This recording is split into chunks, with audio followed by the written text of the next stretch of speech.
bavandimwe inshuti za Angelopedia TV turabasuhuje kandi turabakunda cyane, tuzi ko namwe mudukunda kandi mutuzirikana, muradukurikira umunsi ku wundi, ndetse bigaragazwa nuko abenshi muri mwebwe batwandikira batubwira bati mwarakoze kuri ubutumwa muduhaye, mwarakoze kuri amateka mutugejejeho. Jyewe rero mukurikira ni Padiri Angelo, naho channel yacu ni Angelopedia. Twiyemeje no kubagezaho amateka duhereye cyane cyane ku mateka ya Kiliziya Gatolika ndetse no ku muco nyarwanda, kuko burya amateka muco birajyana. Tumaze iminsi rero tubagezaho amateka atandukanye, tubagezaho n'indirimbo zihimbaza Imana muri Kiliziya Gatolika ndetse n'indirimbo zijyana n'umuco nyarwanda, ariko muri iyi minsi twibanze cyane cyane ku mateka ya Diyosezi ya Ruhengeri n'amaparuwasi ayigize. Hari benshi rwose batubwiye bati aya mateka dushimishije, Padiri mwarakoze, mukomerezaho ndetse mudushakire n'andi. Hari n'abagenda badusaba ahandi tuzagenda tubacukumburira, ariko twizeye ko tutazabatenguha.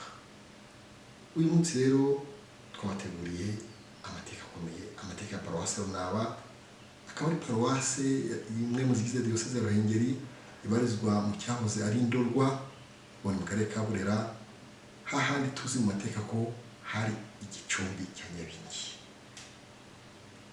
Ubukristo bwaraje ndetse bugera mu Ndorwa, bugera Runaba, Nyabingi ari murwa, Yesu Kristo arimikwa. Ubu ngubu ingoma ye irakanje.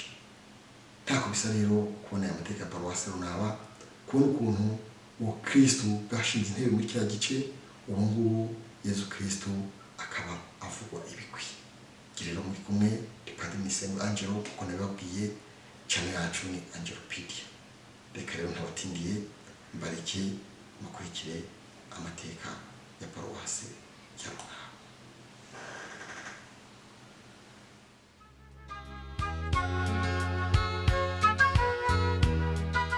Paruwasi Runaba iherereye mu majyaruguru y'Iburasirazuba bwa Diyosezi ya Ruhengeri. Muri 2013 yari ifite abaturage 61,874, muri bo abaturage 20,804 bangana na 33.6% bari abakristo Gatolika. Abapadiri bwite ba Diyosezi nibo bayikoreramo ubutumwa. Paruwasi ya Runaba yashinzwe mu mwaka wa 1956, ishinzwe n'abapadiri bera abamisiyoneri ba Afurika. Ikaba yaragejwe Bikira Mariya utasamanwa icyaha. Iyi paruwasi igizwe n'amasantrari 4 n'imiryango remezo 203 ari igize nyine ayo y'amasantrari 4. Iyi paruwasi ya Runaba ikaba imaze kubyara abihaye Imana, abapadiri n'ababikira, umubikira umwe n'abapadiri 5. Ubu abapadiri tuba hano tuhaba turi abapadiri 3, ndetse hakabaho na kominote imwe y'ababikira. Nyuma yo kwemeza ishingwa rya Paruwasi Runaba, guhitamo kubaka Kiliziya ya Paruwasi ahangaha byagombye ubushishozi.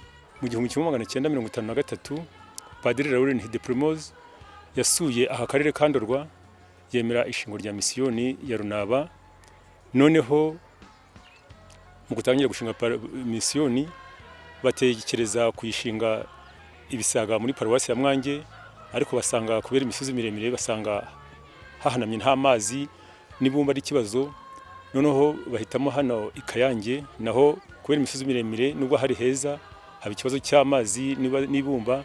Noneho bageze hano basanga Runaba aho habereye ishingo rya paruwasi, kubera kuko amazi yari hafi kandi n'ibumba ryo kumba amatafari riri hafi. Ubwo rero bamaze gufata hano kuri Paruwasi ya Runaba, batangiye kubaka mu 1954.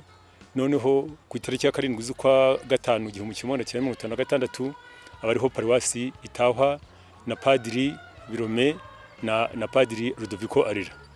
Abo nibo bayitashye kandi nibo banayubatse iyi paruwasi. Paruwasi maze gushingwa, abapadiri ba mbere bagize ingorane nyinshi mu guhindura abahatuye, kuko aka gace kari karigaruriwe n'imyemerere gakondo yitwa Nyabingi. Ntabwo byoroheye abapadiri kugira ngo bashinge iyi paruwasi, bitewe nuko abari bahatuye bari abayoboke ba Nyabingi bose abenshi. Bamwe na bamwe rero bamaze kumva ivanjiri bashoboye kujya kwiga irwaza. bake bake.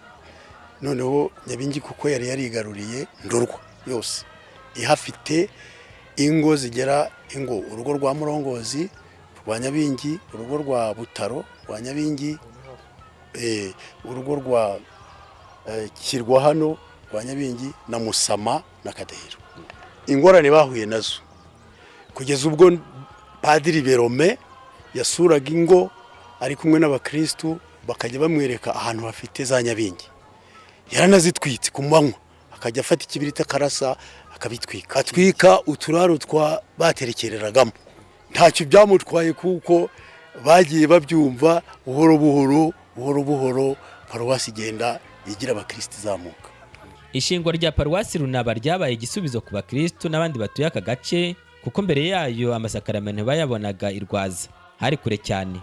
Mbere yuko Paruwasi ya Runaba ibaho, abakristo bajyaga gusengera irwaza, noneho bigiraga ikibeho, niyo basezeraniraga. Mbese byose byerekeranye n'idini byose byakorerwaga irwaza. Kuva hano kugera irwaza hari kure, kuko kugerayo byasabaga amasaha 6. Habaga n'ibyo bibaye ngombwa ko tugomba kunyura mu kiyaga cya Ruhondo. Ariko noneho twageragayo byanze bikunze tugacumbika, hashira nk'iminsi 2 tumaze kuruhuka tukagaruka, kuko ntibyashoboka ko wagaruka. Niyo mpamvu n'ubu mu mateka usanga abakobwa dufite benshi arabo muri rwaza, kuko naho twagendaga dushaka inshuti kugira ngo tuzabone uko twiga, tubone uko twahabwa amasakaramentu, tubone uko twarangiza imirimo yose dusabwa na Kiliziya.